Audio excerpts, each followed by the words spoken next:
Okay. You're recording Did now? you? Yep. Okay. This meeting I'm is recording being as well. recorded. Perfect. So this is the interactive oral of Ryan Derouche for BAA 1029.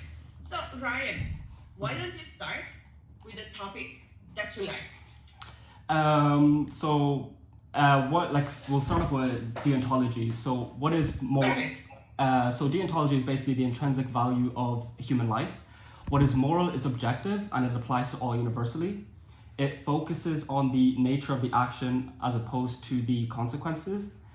The philosophy emphasizes that the importance of individuals following their established moral rules or duties, regardless of the outcome. And yeah, so if I'm gonna give you like a little example, I'd be like, just a basic example would be like, if lying was considered morally wrong, then lying would be considered morally wrong in every considered morally wrong in any situation, regardless of the outcome. Does that make sense? Yeah. Okay. And yeah, what else should I say after that, or what else you want me to say? Do you want to talk also about, for example, virtue ethics? Virtue, I can do utilitarianism. If that's okay with you. Yeah.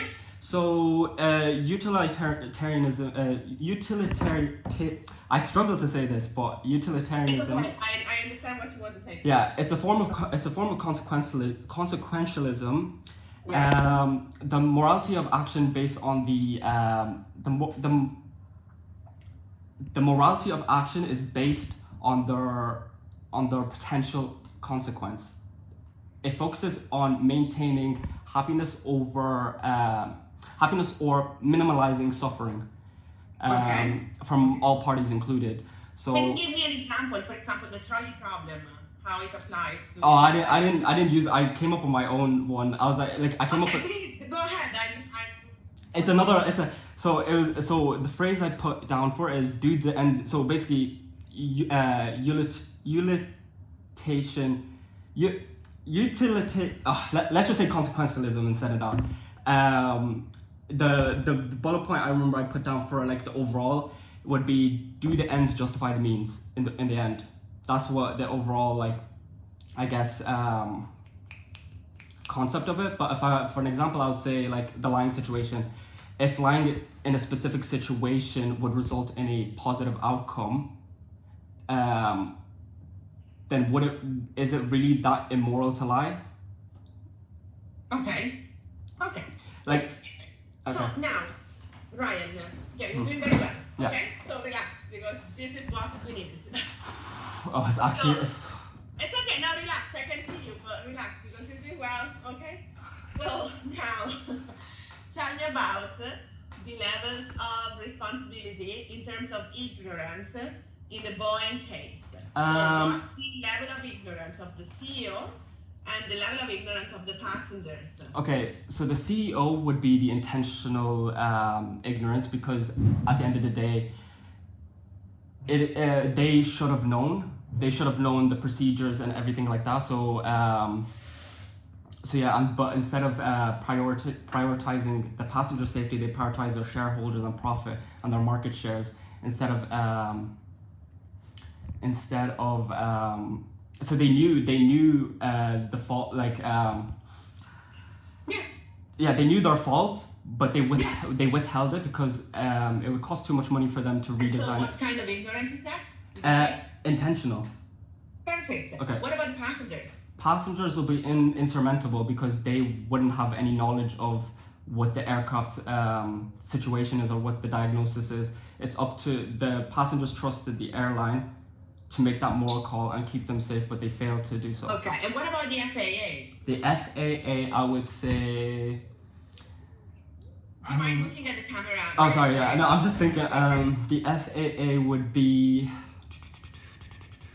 I would say surmountable, like teetering surmountable, because they technically would have had to have the aircraft with them and do the diagnostics and make sure that it complied with their articles. but something within that they clearly were either too lazy or they failed to fully complete it, which ultimately did like a whole snowball effect from the top to the very bottom. And from the top is the FAA and the CEO. From the bottom is the passengers and the pilots. Perfect. So now, Ryan, regarding the goods of excellence and goods of effectiveness, can you please tell me what they are? So goods of excellence is the internal standard of excellence achieved by doing good work ethically. And goods of effectiveness would be the external reward and business achievement through like a success or a competition. Okay, can you apply these categories to the Erica Chung case? The Erica Chung.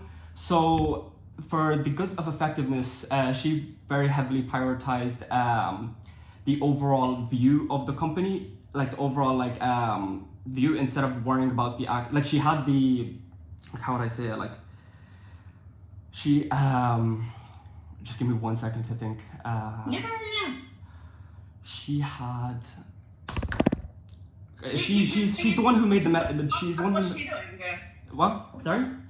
What was she doing? Like she was creating injection to test for diabetes, but clearly she oversold the product without doing any internal research. So when presenting her findings, it never ended up clearing because the whole, it was basically just a sham.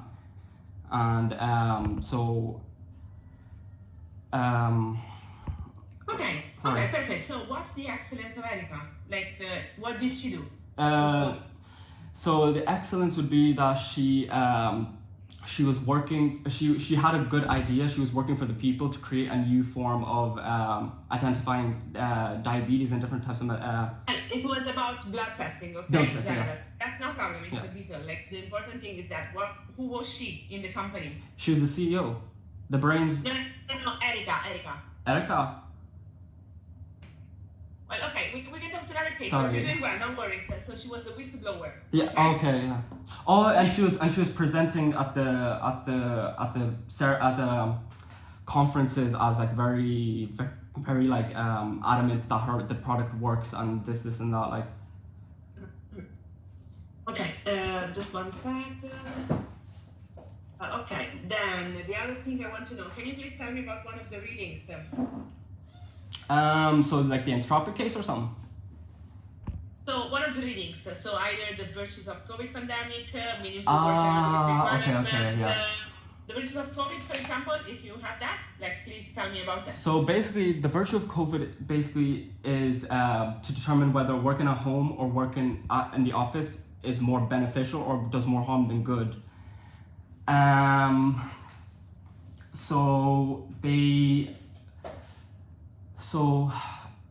Sorry, just give me 1 second to think. Like here, this is exactly what the article says, but can you give me a...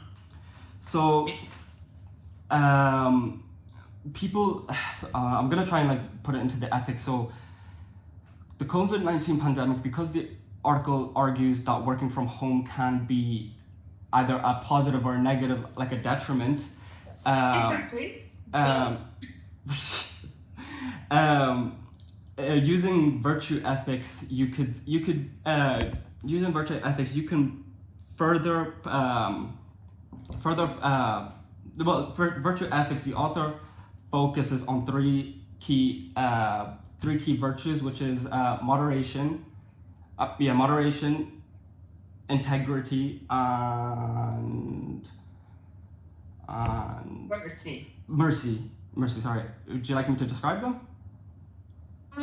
No, I'm happy with that. Can you give me an overview of the reading on algorithmic management and meaningful work? Sorry, can you repeat that? An overview of the reading. What's the main message of the reading on algorithmic management and meaningful work? Don't tell me you didn't do it. No, I did, but it's just that's the one that I just can't remember. But like, okay, it's related also to Uber in a way. It mentions Uber. It's about what happens to work when there's a lot of work that AI can do. Okay. So basically, like the opinion on AI is that like it's dangerous because AI even at this current moment can't operate at a high efficiency level where it can actively replace a real human. And like for example, with AI, like AI can't see and can't understand emotions or can't understand like can't put feelings into what it's doing. So there could be some margins for error when it comes to thing, as opposed to like. So one last question on Anthropic. Okay. So what's the story with the Anthropic case? So. And how would you respond to the Pentagon if you were Kant? Okay, so the problem is, should AI companies be used? Should AI companies help develop military AI technology for military use? And so the problem in this case study was that they refused because it can contribute to a lot of harm. So one of those harms could be so the military plans on making UAV drones for wars and stuff like that. Why would if a AI company was thinking ethically, why would they ethically agree to a military takeover and effectively be used as a weapon against other humans, which is unethically moral? So Anthropics in this situation felt like I had a responsibility to the people and basically people around to prevent unauthorized surveillance on people, basically to prevent the feeling of being surveilled and promote the idea of being free. So, but like, if you were a philosopher like Kant, applying the ontological ethics, like the categorical imperatives, the one that you told me at the beginning, you said it well. What would be your response to the Pentagon? So the Pentagon tells you, remove all the limits because we want to use AI in an unlimited way for work. Yeah. So if you were Kant, what would you say? If I can't, well, if this is it like my opinion? No, if you are Kant, Immanuel Kant, the philosopher, the one of the ontological ethics, what would you say to the Pentagon? I would say that we need to emphasize since it is the intrinsic value of life, we need to emphasize the importance of individuals valuing. Oh wait, can you repeat that question for me just really quickly? I'm just saying, you explained to me the problem with the Anthropic case, okay? So there's Anthropic and there's the Pentagon. The Pentagon is asking something to Anthropic. And I'm saying, if you are the ontological ethics philosopher, yeah, and you work in Anthropic, and you are the one responding to the Pentagon, what would you tell them? Would you tell them yes? Would you tell them no? Motivate the answer. I would say no, because using consequentialism, it does more harm than good. If military are planning on using it as surveillance and even probably military weapons, then all in all, like for the company, it wouldn't be ethically moral for them to do. And even the one who was interviewed, even he said that like why would they restrict all limitations? If once limitations are restricted, anything and everything can go, and with that it could create for them, they're like in a bubble and they can see if they remove the for example the limiters, it won't be as confined and it would probably spiral into chaos. Okay. Was that okay? Perfect. So Ryan, you can stop the recording from your side.